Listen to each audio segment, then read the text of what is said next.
Here we go. So 5, Awesome. 4, 3, 2, and 1. All right, folks, welcome back to the Trauma Therapist Podcast. I am very excited to have back Dr. Kelli Palfy. Kelli, welcome. Thank you. It's great to be here. Awesome. So Kelli began a professional career working in adult and youth corrections. Here she noticed a disproportionate number of males in the system. In 1996, she became an RCMP, Royal Canadian Mounted Police Officer. She took an interest in investigating sex crimes and went on to specialize in sex crimes committed against children internationally. Here, as she combed through video evidence, she witnessed firsthand the grooming tactics commonly used by sophisticated pedophiles.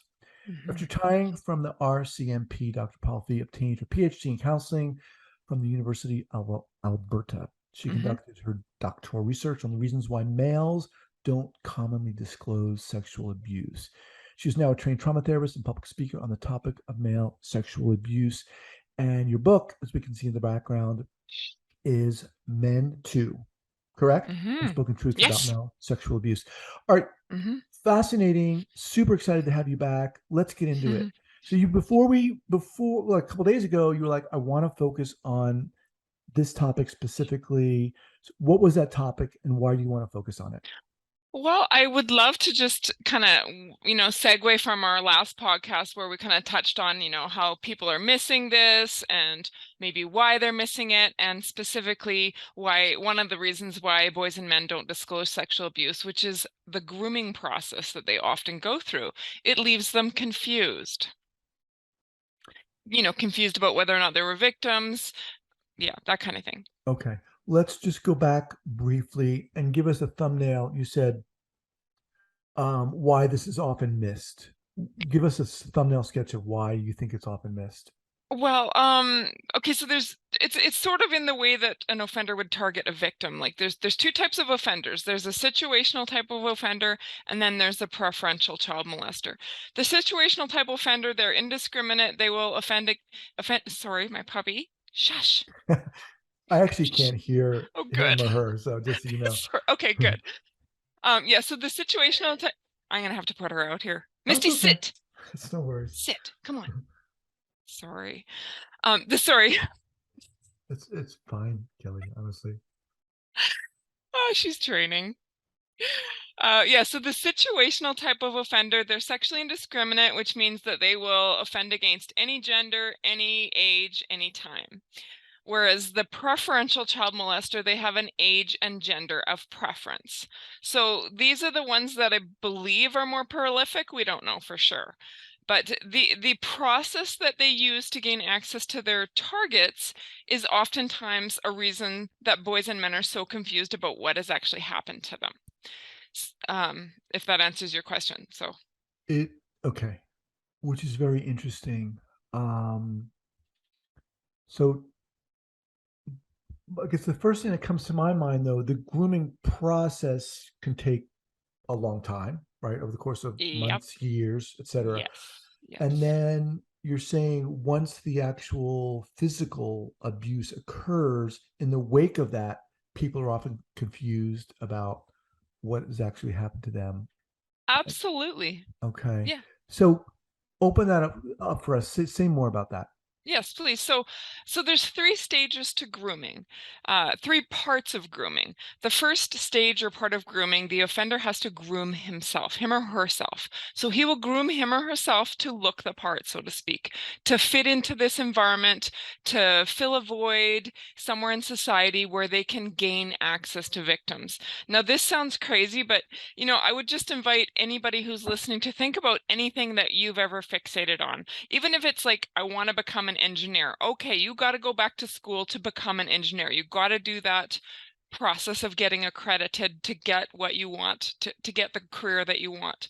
Offenders think about gaining access to their victims in the same way. Wow. So yes, it's crazy. So they will go back to school, they'll volunteer, they will do anything to put themselves in a target-rich environment and anything to make themselves look like the least likely person you'd ever suspect would ever offend. This includes they will become pastors, they will become youth leaders, they will become police officers, they will become coaches. In fact, athletics is one of their favorite Mm-hmm. stomping grounds, right? So, yes, they will do anything. So that's the first stage of grooming. They groom themselves to be present in that target-rich environment, which, by the way, for the preferential offender includes access to their age and gender of preference. So if their age and gender of preference is 12 to 13-year-old girls, they will become a girls' volleyball coach for that age group. Mm-hmm. Now, this might seem like an obvious question, but is this process of self-grooming, is this a conscious process? Oh, yes, It yes, is. yes, yes, yes. Okay. Now, um, just as an aside here, it's been said that certain acts of sexual assault, for example, rape, is not an actual sexual act. It's You more of know, a violent act. Is that the same thing here? well, I mean, yes, I would agree that that's sometimes the case. However, I believe the preferential child molester, they do get sexual gratification they sexually desire children. And that saying that their acts aren't necessarily violent, which is also part of what it confuses boys and men, right? Because they will sort of portray it in a seductive way, like they've Mm-hmm. seduced the boy and they kind of fell into the relationship. Mm-hmm. Okay. All right. Thank you for that. So And that it just proceed. sort of happened, you know? Right, That's the right, way right. they present it. So you went through the first stage of the grooming process. Second stage would be to groom the other people in their victim target rich environment, like in that environment. So they will groom the parents, like through establishing relationships with the parents. They'll show up at your house for dinner. Yeah, just become active members of the community so that people see them and again let their guard down, right? So they Mm-hmm. will, examples in my book, the priest would come over to his secretary's house for dinner all the time, and she had 6 kids, I think it was. So he noticed the boy that was not getting attention and started giving him attention, and the family just thought, this is awesome, he's getting the attention he needs. So they will fill a void.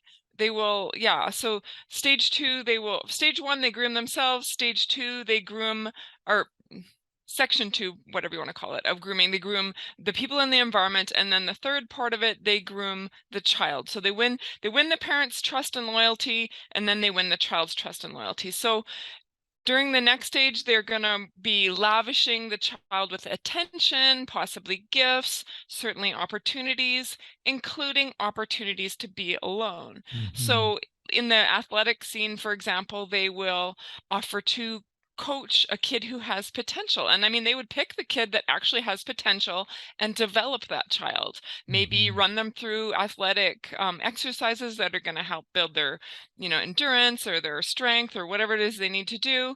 Offer to ice them, massage their sore muscles, get them in front of the people that they might want to be in front of, that kind of thing. Give them good recommendations. Definitely going to have opportunity, though, to be alone with them, and also to sort of get them used to maybe non-sexual touch. So that Mm-hmm. could start by, by massaging their sore muscles after they've put them through a ridiculously rigorous workout. Right. So it seems like the gap, if you will, between the non-sexual touch and the sexual touch becomes very small in a sense. Who are the individuals that are doing this? The offenders? Yes, I mean general. I'm asking you to Mm. generalize, but Well, I mean, the sad thing is they look just like you and I.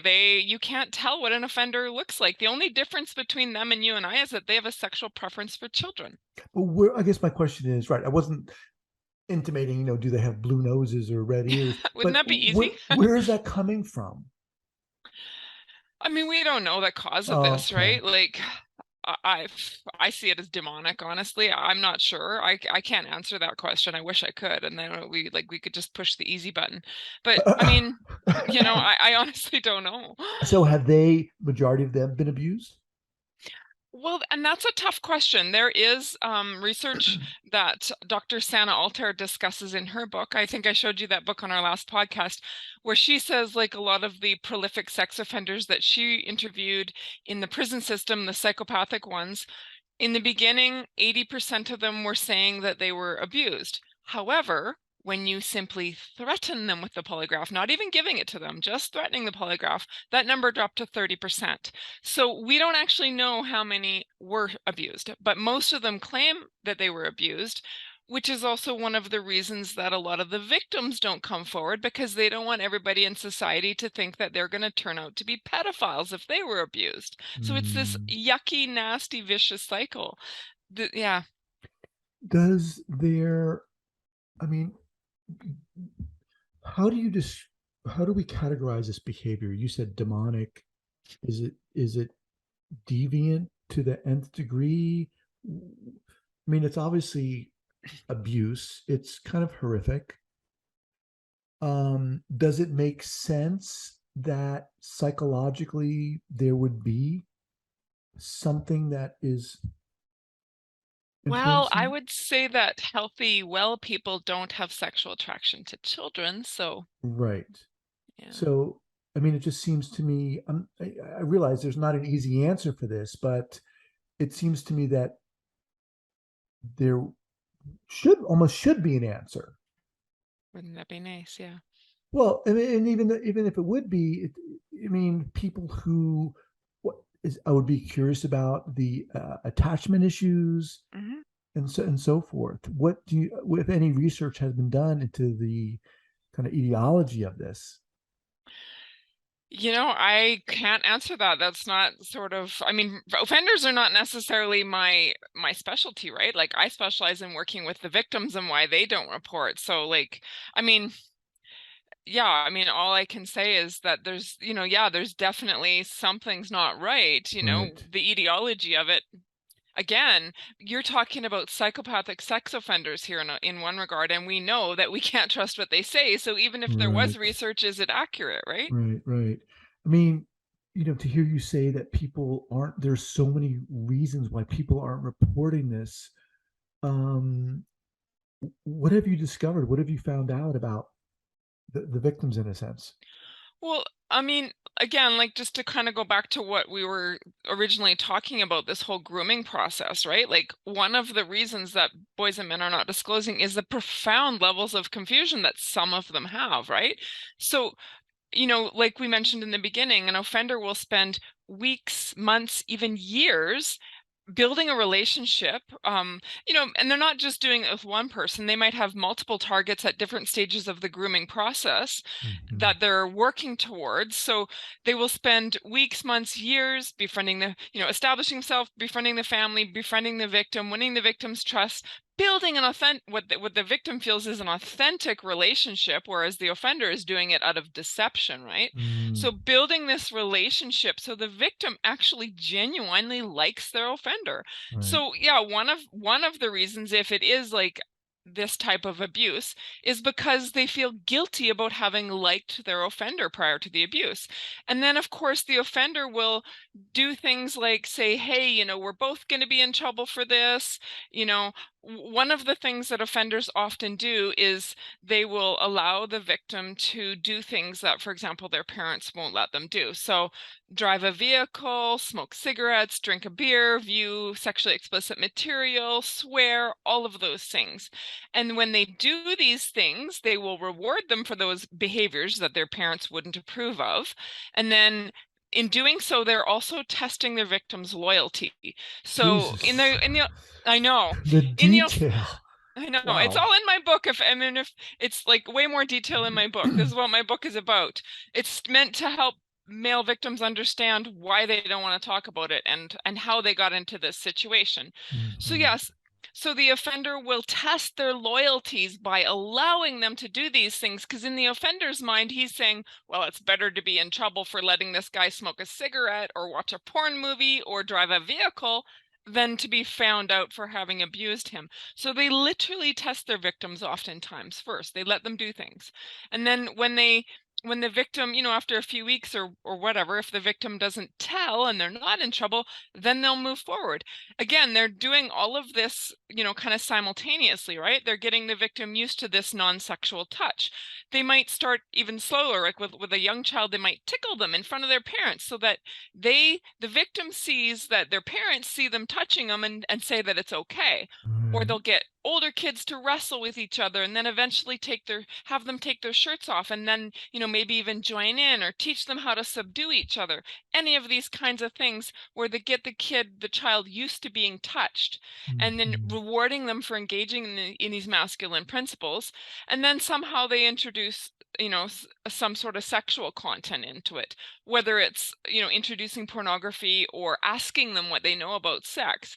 One of the boys that I profiled in my book, his offender started teasing him about his girlfriend and asking him what he knew about masturbation, gave him some pornography to look at, and he actually had a peephole in this guy's in the boy's cabin, so he knew when he was masturbating, then just happened to open the door at the right exact time. The boy tried to cover himself, tried to like stop, was stopping and stuff, but he's like, don't be embarrassed, this is what guys do. So Mhm. that kind of behavior, and then of course takes him home 3 days later, shakes his dad's hand, tells him, they had a wonderful time, and that's it. And using the boy's erection against him, as evidence, look, you enjoyed this too, that kind of thing. So it's all meant to leave the victim confused. Oh my God. I know. Your book is it a compilation of different profiles? Yes, I interviewed 13 different male victims about their experience of having been abused, and my specific questions were, why didn't you disclose this sooner? Hmm. So, yeah, and some of these boys were actually offended against by their own biological parents, which is almost unfathomable, but yet so many in my research were. Just out of curiosity, how did you find these individuals? I went to a conference where they gathered, so I just threw up a poster at a I'd been to this conference a few times for training myself, and then I just decided, because it was a conference that mixed psychologists and victims, which is really rare, I know, but Hmm. anyways, I went and I just threw up a poster and said, hey, if you want to talk about why you didn't talk about it, come talk to me, and 14 men did. Wow. Is there a point at which some of the people you profiled did report it and or get help? Yeah, every one of them was at this conference, so every one of them had already disclosed to someone else. But my criteria was that they had to have waited at least 1 year. And so one of the guys I had to exclude because he hadn't waited a year. He went and told Okay. somebody right away. But it's unfortunate because he was shut down by the person he told. He went and told one of his guy friends that his ex had let herself into hit their former mutual house, and he woke up and she was having sex with him, and his friends laughed and said score, whereas he wasn't taking it as a score. It was a Hmm. violation, right? He was upset about this, like he didn't want to be with her. Kelly, this sounds like such a dire situation. I mean, how, when I think of this podcast, it's trauma is just in and of itself in across the spectrum is so crazy. This Mm, seems particularly yeah, insidious and it is. horrific. It is. Wh- What are your thoughts after writing this book? Where do you sit with all this? What are the questions you have? I mean, where do I sit with this? I guess, I mean, I have a frustration because still people still don't want to hear about it. They still don't want to talk about it. They still don't want to believe it's happening in their backyard. I mean, it's frustrating in on some levels, and it's sad because, these boys and men are not getting the support they need. They're not even getting recognized as victims, right? Like, for example, you get a boy who's been abused at home and then he starts, not being able to pay attention in school because he's all he can think about is what happened at home or what happened with his cousin. And then all of a sudden he's being labeled as learning Mm, disabled or a bad student or being bullied because he's not paying attention or because he's, getting teased. And it can just be such a yucky, slippery slope, right? And so these boys, were missing them in elementary school, that this is part of what's happened to them. And, if they've, bought into the societal message that existed in your and my generation, which was that, boys aren't allowed to have any feeling other than anger, and boys always want sex, that kind of stuff. Boys can always defend themselves. These little boys are just, you know, so confused that they often do stay quiet. They start to isolate or they act out, right? Because they're angry and rightfully angry. Of course. So, it's crazy. In your opinion, what do we need to do as a culture? How do we do it? I mean, Yeah. We need to educate ourselves. We need to be aware. Like that is exactly what my whole book is about, honestly, Guy. Not just to make a pitch for my book, but I got lots of free podcasts well, out there that's where why I you're talk. here, Yeah, right? We're yeah, talking about your book. yeah. Yeah. Well, So yeah, and I there's mean, that's my whole point is that we need to be aware of this. Like read my book. There's no really graphic stuff in my book. Like I do reference one tiny bit of sexual abuse in my book, but it's just meant to educate people about what's really going on, like how we're missing this. how we're missing this, and how are we missing this? Again, like, missing that the boy who's all of a sudden had this drastic change in character, going from being, the good boy who goes to church with his grandma and grandpa to smoking drugs and dark poetry and being promiscuous, that it's not just because he became a teenager, somebody introduced him to something, Hmm. and that, you know, that not everybody that starts out good stays good, that kind of thing, that, churches are terrible for like missing this. For example, I always, like to talk about how offenders will infiltrate these organizations that have, pure and honest goals, right? But yeah, then, they might pick on the kid, for example, who's already got a history of lying and then offend against him because they know nobody's going to believe him anyway, right? Right, right. Yeah, just being aware of their tact. I honestly think the biggest thing we need to do is be aware of the offender's techniques. Then we can smell it. Well, I mean, I think you just laying out these three different grooming stages was really helpful and interesting and Yeah. eye-opening for myself, certainly, and I'm sure for our Mm. listeners. Thinking about the revelations that came to light through the women's gymnastic team and the Mm-hmm. abuse there. Yeah. And then, of course, with Harvey Weinstein Oh, and yeah. Jeffrey Epstein. Yeah. Um, with Jeffrey Epstein, that seems to be there was this whole obviously grooming process going on as well there. Yeah. Yeah. But And the other thing that we need to see is how connected those people were, right? Like they work together. And this is what we were seeing back when I was a police lady.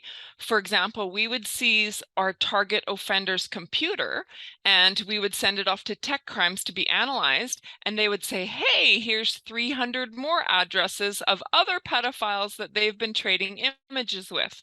And we would just say, "Thank you very much. We do not have the mm, capacity to investigate that," which is terrible. And like some of the bigger agencies in Canada have been told to not investigate these things anymore because the court system can't handle it. mhm. That's where we're at. Like these guys are getting away with it. And with like, the computers now, they're so connected. It's easy for them to be connected.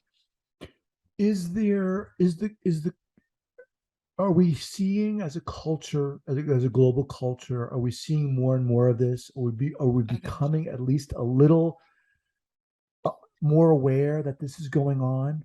Well, I mean, you probably hear the buzzwords human trafficking everywhere, right? Like, I mean, Right. human trafficking involves adults being trafficked for employment purposes too. But they say that human trafficking is the largest industry in the world, like the most lucrative.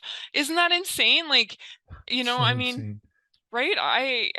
I think there is a lot more going on. I mean, and I think it is getting more prolific because they're more openly recruiting, say, young girls to recruit young girls or young girls to recruit young boys in high schools where I don't know, it's like I kind of look at it like, anything goes on TV anymore. You can watch a Hmm. movie on how to commit a murder and get away with it, right? Like Hmm. we have made evil we've romanticized it and made it so exciting and acceptable that kids are not knowing that in our minds this is fiction, right? In their Hmm. minds it's reality. So as we kind of get ready to close down here, the people listening to this obviously are therapists, coaches, survivors, and combinations thereof. What do they need to hear? What do they need to know and be aware of? Well, I would say if you're working with a man, like be aware of the reasons that boys and men don't disclose, and be aware that some of the reasons that they're coming to you for help, for example, if they're struggling with anger issues or if they're in marital therapy, and for example, the man is being accused of being emotionally avoidant, consider sexual abuse, because anybody who's got a secret that they don't want to disclose become avoidant of any intimacy out of fear that they might accidentally disclose, right? Mm-hmm. So they, so if you've got a man who's engaging in like distraction techniques, for example, we're becoming a workaholic or an alcoholic, right? They could be doing these things to keep so busy that they don't think about their abuse. Mm-hmm. Yeah, avoidance of intimacy in a relationship, sexual promiscuity, they're cheating on their spouses when they're not open to that, right? This could be because, what happens oftentimes if a boy is abused by a man, he wants to go out and prove his masculinity to himself and to the world. So he hooks up with this woman who's initially very complimentary, very, fills that void for him. But then as the relationship matures and, they just get on with regular life and she stops throwing out all those compliments, just because they get into a comfort zone and that sort of honeymoon phase wears off, he still needs that void filled. He still needs to hear that he's the stud muffin he always was. He still needs to hear that he's a real man. So he Mm-hmm. may be going out and finding other women that are willing to tell him that. When you were writing the book, or as you were writing the book, were there some uh, things that surprised you? Yeah, and I often say one of the reasons that surprised me, well, two things that surprised me was the trauma response, the body's ability for a trauma victim to actually bury it. That I didn't know. Because I was taught when I was a police lady, we were taught that repressed memories, we just stay away from them. Now Mm-hmm. I understand that it's the body's extreme response to trauma. So Mm-hmm. that was good for me to learn. And then one of the other reasons that surprised me was how many of these boys were not disclosing their sexual abuse to protect their families, whether it was to protect their parents' reputation or to protect their parents from information they thought would be too hard to handle, or because they didn't think their parents had the capacity to handle it. And I talk all about that in my book. So, in That these were surprised in me. instances where the parents weren't the perpetrators. Correct. Yes. Okay. Like one of the boys in my book, his name's Ricky. His mom had MS, and his dad was very focused on tending to his mom, which he needed to be. She was in a wheelchair. He was being abused by his neighbor. He was being abused by a cousin. But he said, I couldn't tell my dad, in part because he had too much on his plate, Mm, but also because his dad had really, strict views about homosexuality, and and because Ricky was confused about whether or not he was a willing participant, or because he'd mhm, let the abuse go on too long, because his abuser was giving him attention which he needed, so he was therefore confused about his own degree of willingness in the situation. So yeah, it's really, I said, like the reasons that boys and men do not report are multifaceted and across their entire lifetimes, depending on when their abuse happened and their stage of development and their understanding. So it's really complex for boys. it seems it seems so almost hopeless. I don't want to use that word, but this topic is so Mhm. horrific. People don't want to talk about You're this. right. You're right. Honestly, I thought I'd be retired by now. I probably sell 15 books a month. Like, I'm ashamed to admit that because I thought I was going to be the next Brene Brown, that everybody would be all over my book. Nobody wants to talk about it. The people that buy my book are often the male victims, and I get the most heartfelt thank you emails and Oh letters my from people. God. One of them sent them through a prison guard, especially the inmates in jail that have been sexually abused. They are like, one of them said, it's like you've been following me around my whole life. Like you nailed everything that happened to me. Like you explained everything. Like Oh my God. gosh. Yeah, like once a month I get like the most beautiful, long, heartfelt email from psychologists or male survivors, or yeah, just someone who, like, I had one gal, her brother had disclosed to her. She went out and bought 5 copies of my book, and we did a family meeting intervention, whatever you want to say. Oh my gosh.